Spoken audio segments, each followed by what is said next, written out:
दोस्तों, कभी कभी राजनीति में सबसे बड़ी जीत चुनाव जीतने से नहीं बल्कि अपनों को साथ रखने से मिलती है।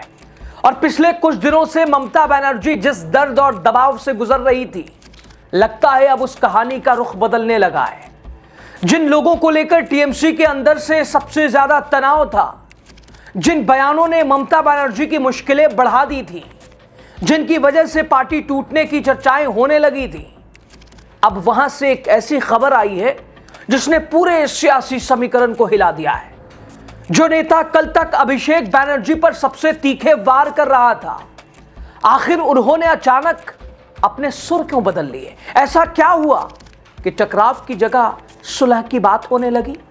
सबसे दिलचस्प बात दोस्तों, पिछले कई दिनों से ममता बनर्जी के सामने जो एक के बाद एक चुनौतियां खड़ी हो रही थी, अब वो चुनौतियां मानो खुद ब खुद कमजोर पड़ती दिखाई दे रही हैं। विलय की चर्चाएं ठंडी पड़ रही है, बगावत के दावे सवालों के घेरे में, और पार्टी के भीतर से भी एकजुटता के संकेत मिलने लगे हैं। क्या ममता बनर्जी का सबसे कठिन दौर खत्म होने वाला है? दोस्तों, तो क्या टीएमसी के अंदर चल रही लड़ाई का पटाक्षेप होने जा रहा है?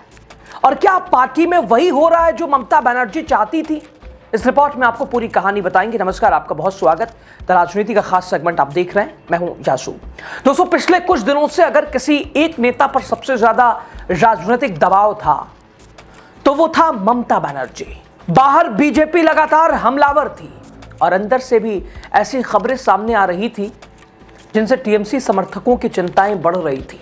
कभी पार्टी टूटने की चर्चा, कभी बागी सांसदों के दावे, कभी कांग्रेस में विलय की अटकलें, कभी वरिष्ठ नेताओं के बीच खुला टकराव।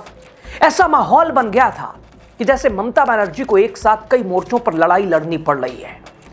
और सच कहें तो सबसे बड़ी परेशानी विपक्ष नहीं था, सबसे बड़ी परेशानी वो तस्वीर थी जो टीएमसी के अंदर से निकलकर बाहर आ रही थी। दोस्तों, क्योंकि किसी भी राजनीतिक दल के लिए बाहरी हमला उतना खतरनाक नहीं होता जितना अंदरूनी असंतोष। वैसे हर जगह का ये हाल है। क्या किसी राजनीतिक दल, आप घरों की बात कर लीजिए, बाहर वालों से लड़ना आसान है, लेकिन अपनों से लड़ना कितना मुश्किल है आप भी जानते हैं। पिछले कई दिनों से बंगाल की राजनीति को लेकर लगातार ऐसी खबर चल रही थी कि टीएमसी में सब कुछ ठीक नहीं है। पार्टी के कुछ नेताओं के बयान सुर्खियां बन रहे थे, कुछ सांसदों को लेकर तरह तरह के दावे किए जा रहे थे। यहां तक कि ऐसे नैरेटिव भी सामने आने लगे कि ममता बनर्जी की पकड़ पहले जैसी मजबूत नहीं रही और पार्टी के अंदर कई लोग अलग रास्ता तलाश रहे। लेकिन दोस्तों, राजनीति में सबसे बड़ा फर्क सिर्फ एक घटना नहीं लाती, बल्कि कई छोटी छोटी घटनाएं मिलकर पूरी तस्वीर बदल देती हैं। और पिछले कुछ घंटों में जो कुछ हुआ है उसे देखकर लग रहा है कि ममता बनर्जी के लिए हालत पहले से कई ज्यादा अनुकूल होने जा रही है। जरा सोचिए, एक तरफ कांग्रेस के साथ टीएमसी के विलय की चर्चाएं चल रही थी, कहा जा रहा था कि पार्टी अपना अलग अस्तित्व छोड़ सकती है, लेकिन पहले कांग्रेस के नेताओं ने इन खबरों को खारिज किया कि और उसके बाद फिर टीएमसी नेताओं ने भी साफ कर दिया कि ऐसा कुछ नहीं होने वाला है। इसके बाद कृति आजाद सामने आए और उन्होंने भी दो टूक कहा कि विलय जैसी कोई बात नहीं है, चुनाव गठबंधन के तहत लड़ा जाएगा, लेकिन टीएमसी अपनी पहचान और अपने संगठन के साथ ही आगे बढ़ेगी। और दोस्तों, यानी पहला बड़ा विवाद धीरे धीरे खत्म होता दिखाई दिया।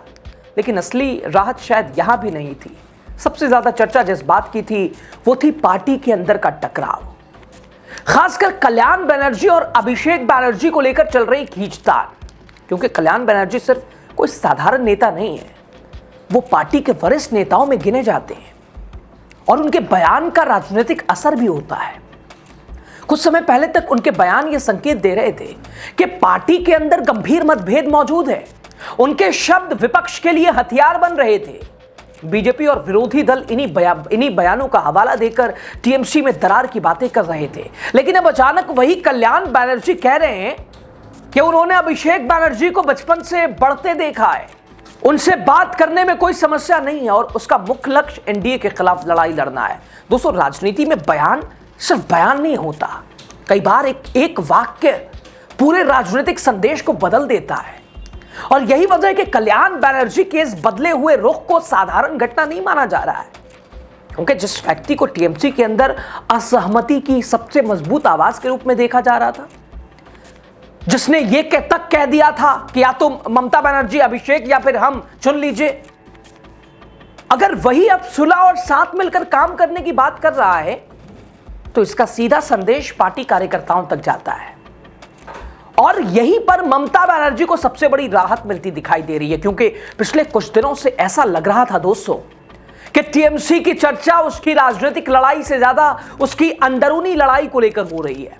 लेकिन अब धीरे धीरे फोकस वापस विरोधियों के खिलाफ राजनीतिक संघर्ष पर जाता दिखाई दे रहा है। इतना ही नहीं, कल्याण बनर्जी ने उन नेताओं पर भी हमला बोला है जिनके बारे में कहा जा रहा था कि वो लगातार गुट बनाने की कोशिश कर रहे हैं। उन्होंने साफ संकेत दे दिया कि पार्टी उन्हीं लोगों के साथ आगे बढ़ेगी जो संगठन और नेतृत्व के प्रति वफादार है। यानी एक तरफ सुलह का संदेश, दूसरी तरफ अनुशासन का संदेश। और दोस्तों शायद यही वो चीज है जिसकी ममता बनर्जी को सबसे ज्यादा जरूरत थी, क्योंकि राजनीति में किसी नेता की ताकत सिर्फ उसके भाषणों से नहीं मापी जाती है। उसकी असली ताकत तब दिखाई देती है जब मुश्किल समय में लोग उसके साथ खड़े हों। और फिलहाल जो संकेत सामने आ रहा है वो बता रहा है कि टीएमसी के अंदर हालत उतने बेकाबू नहीं है, हालात ठीक है जितना दिखाने के हालात खराब की कोशिश की जा रही है। और यही वजह है कि अब बंगाल की राजनीति में एक नया सवाल पूछा जा रहा है, क्या ममता बनर्जी ने सबसे कठिन दौर को पार कर लिया है? क्या ममता बनर्जी ने इतना ज्यादा विवाद था उसे सुलझा लिया है? क्या ममता बनर्जी ने अपनी टूट को रोक लिया है? क्या अपने आप को खड़ा कर लिया है? क्या टीएमसी के भीतर जो तूफान दिखाई दे रहा था वो अब शांत होने लगा है? क्या आने वाले दिनों में पार्टी पहले से ज्यादा एकजुट नजर आएगी? दोस्तों पिछले कुछ दिनों में टीएमसी के अंदर जो कुछ हुआ है वो कुछ छोटी राजनीतिक हलचल नहीं थी। एक तरफ कल्याण बनर्जी और अभिषेक बनर्जी के बीच मतभेदों की चर्चा थी, और ठीक दूसरी तरफ काकोली घोष समेत कुछ नेताओं को लेकर अलग अलग तरह की खबरें चल रही थी। ऊपर से 19 सांसदों के एनडीए में जाने के दावे, कांग्रेस के साथ विलय की अटकलें, लगातार बढ़ता राजनीतिक शोर। लेकिन अब अगर घटनाओं को एक एक करके देखें तो जो तस्वीर कुछ अलग अलग नजर आती है। कांग्रेस के साथ विलय की खबरों को पहले कांग्रेस नेतृत्व ने खारिज किया, फिर कृति आजाद ने साफ कहा कि टीएमसी का कांग्रेस में विलय नहीं होने जा रहा है। इसके बाद कल्याण बनर्जी जो पिछले कुछ दिनों से ज्यादा चर्चा में थे, उन्होंने भी अभिषेक बनर्जी के साथ काम करने की बात कह दी। यानी जिन मुद्दों को लेकर सबसे ज्यादा तनाव दिखाई दे रहा था उनमें से कई पर अब पार्टी नेतृत्व को राहत मिलती दिखाई दे रही है। दोस्तों याद रखिए, टीएमसी जैसी पार्टी सिर्फ ममता बनर्जी या अभिषेक बनर्जी के दम पर नहीं चलती। इसमें सौगत राय, डेरेक ओब्रायन, चंद्रिमा भट्टाचार्य, फिरहाद हकीम, अरूप विश्वास, सुब्रत बख्शी जैसे कई बड़े चेहरे हैं जिनकी राजनीतिक भूमिका और संगठनात्मक पकड़ भी महत्वपूर्ण है। ऐसे में जब पार्टी के अंदर मतभेदों की खबरें आती हैं तो उसका असर पूरे संगठन पर पड़ता है। लेकिन जब वही नेता एक मंच पर दिखाई देने लगे तो संदेश उतना ही बढ़ा जाता है। इसलिए फिलहाल ममता बनर्जी के लिए सबसे बड़ी राहत शायद ये नहीं कि किसी ने क्या बयान दिया या किसी ने बयान बदल दिया। असली राहत यह है कि पिछले कुछ दिनों से टीएमसी को लेकर जो बिखराव वाली तस्वीर बनाई जा रही थी, जो नैरेटिव टीएमसी को लेकर सेट किया जा रहा था, उसमें दरारें दिखाई देने लगी हैं। कम से कम अभी तक कोई बड़ा नेता पार्टी छोड़कर गया नहीं है। विलय की चर्चा कमजोर पड़ गई है और अंदरूनी टकराव भी पहले जितना तीखा। दोस्तों आप खुद सोच के बताइए ना कि भाई जब मन बना लिया है बगावत का तो खुलकर सामने आने में हर्ज ही क्या है? आखिर भाई नाम छुप क्यों रहे हैं? साइन किया नहीं किया, ये दो तरह की तस्वीरें क्यों है? तो यानी किसी तीसरे की भूमिका नजर आ रही है। डराने धमकाने वो पूरा प्रोसेस, जो एक प्रक्रिया वो पूरी चल रही है साइड में। लेकिन बावजूद इसके टीएमसी के सांसद डटे हुए हैं, खड़े हुए हैं। वो अपने आप को वहां उन्होंने रख लिया है कि साहब खींचते रहो, अब जब कोई विकल्प नहीं बचेगा तब तो देखेंगे। स्थिति यह है दोस्तों। इसका मतलब यह नहीं कि टीएमसी सारी समस्याएं, ये भी नहीं कि खत्म हो गई हैं। बहरहाल बीजेपी लगातार आक्रामक है। संगठन को एकजुट रखना ममता बनर्जी के लिए अब भी बड़ी चुनौती है। लेकिन इतना जरूर कहा जा सकता है कि जिस तरह की राजनीतिक बेचैनी पिछले दिनों दिखाई दे रही थी, फिलहाल उसमें कुछ कमी नजर आई है। यानी पिछले एक हफ्ते की राजनीति को देखें तो ममता बनर्जी डिफेंसिव मोड में नहीं बल्कि धीरे धीरे फिर से कंट्रोल हासिल करती दिखाई दे रही है। और बंगाल की राजनीति में जब ममता बनर्जी कंट्रोल में आ जाती है तो फिर विरोधियों के लिए समीकरण उतने आसान नहीं रहते।